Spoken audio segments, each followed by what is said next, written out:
नमस्कार, विंध्या टाइम्स में आपका स्वागत है। इस वक्त की बड़ी खबर लेकर आपके बीच हाजिर हुए हैं। मध्य प्रदेश कांग्रेस कमेटी से एक बार फिर से एक आदेश जारी हुआ है और ये आदेश जारी हुआ है पिछले दिनों जिन लोगों का पहले जिला कांग्रेस कमेटी से निष्कासन किया गया था, प्रदीप सोहगौरा और संजय पांडे, बाद में उस निष्कासन को निरस्त किया गया और ये कहा गया कि आगे आने वाले समय में अनुशासन समिति के सामने इस मसले को रखा जाएगा, तमाम रिपोर्ट रखी जाएंगी। लेकिन आज एक बार फिर से उसके ठीक पहले ये निर्धारित होता है कि इन्हें फिर से इनकी बात भी सुनी जाएगी, एक नोटिस की प्रक्रिया के तहत काम किया जाएगा। लेकिन फिर से एक बार संगठन प्रभारी उपाध्यक्ष चंद्र प्रभाष शेखर का एक पत्र जारी होता है और उसमें साफ तौर पे कहा गया कि रीवा ग्रामीण को निर्देशित किया जाता है कि कांग्रेस पार्टी से उक्त दोनों सदस्यों को पार्टी से निष्कासित किया जाए, यानी यथावत रखा जाए।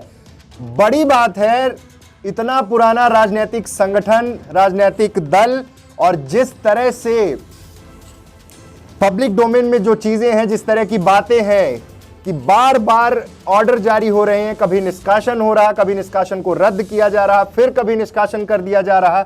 आखिर ये कोऑर्डिनेशन कैसे खराब हो रहा है? आखिर क्यों?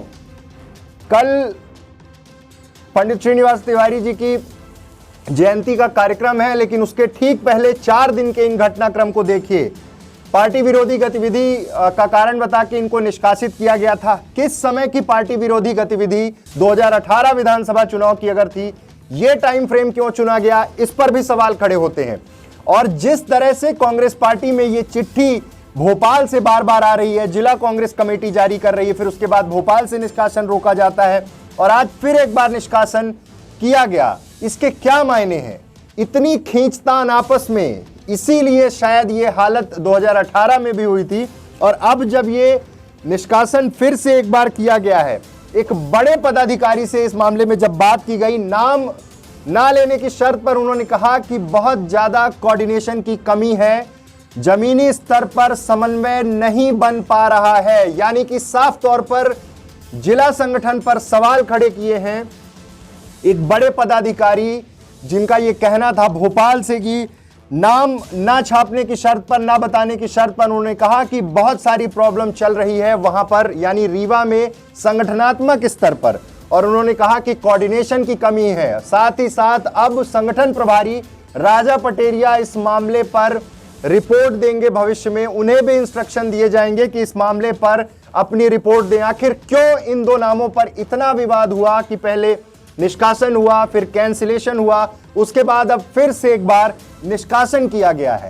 कांग्रेस पर सवाल खड़े हो रहे हैं, संगठन पर सवाल खड़े हो रहे हैं कि अपने फैसलों पर क्यों नहीं टिक पा रही है। पहले अगर फैसला लिया था तो फिर कैंसिल क्यों किया गया, और अगर कैंसिल किया गया तो किस तरह के दबाव में कैंसिल किया गया, और अब फिर से एक बार क्यों वो निष्कासन किया गया? ये तमाम सवाल खड़े हो रहे हैं कांग्रेस पर। आगे आने वाले समय में देखना होगा इस पूरे मसले पर क्या होता है। लेकिन फिलहाल अब राजा पटेरिया संगठन प्रभारी को ये कहा जा सकता है कि इस मामले पर पूरी रिपोर्ट, पूरी तमाम चीजें तैयार कर ऊपर भेजी जाएं। इतना अगर तमाम चीजों, जनहित के मुद्दों पर लड़ने पर अगर इतनी चिट्ठियां जारी होती तो बात कुछ और थी। लेकिन यहां पर आपस में ही, यानी कांग्रेस पार्टी के अंदर ही जिस तरह की खींचतान चल रही है, निष्कासन, फिर निष्कासन को रोकना, उसके बाद फिर निष्कासन, उसके बाद जिला कांग्रेस कमेटी को इंस्ट्रक्ट करना, उसके पहले भी जिला कांग्रेस कमेटी पत्र जारी कर चुकी थी इन्हें पार्टी से निकालने का। लेकिन एक बार फिर से भोपाल से यह आदेश जारी हुआ है, ये चिट्ठी आई है कि एक बार फिर से इन्हें पार्टी से निकाला जाए, जिला कांग्रेस कमेटी इन्हें निष्कासित करे। बड़े सवाल खड़े हो रहे हैं तमाम संगठन की व्यवस्थाओं को लेकर, कोऑर्डिनेशन को लेकर, आपसी जो मतभेद हैं उनको लेकर। अब देखना होगा कि आगे आने वाले समय में क्या होता है। लेकिन इस बीच तमाम चर्चाएं पंडित श्रीनिवास तिवारी जी की जयंती कार्यक्रम को लेकर भी शुरू हैं कि आखिर उस डेट के आसपास 4 दिन पहले इस कोर्स ऑफ एक्शन का क्या मतलब है, क्यों इस तरह के एक्शन अभी लिए गए जो पहले कभी ले लेने थे, जो निर्णय पहले ले लेने थे।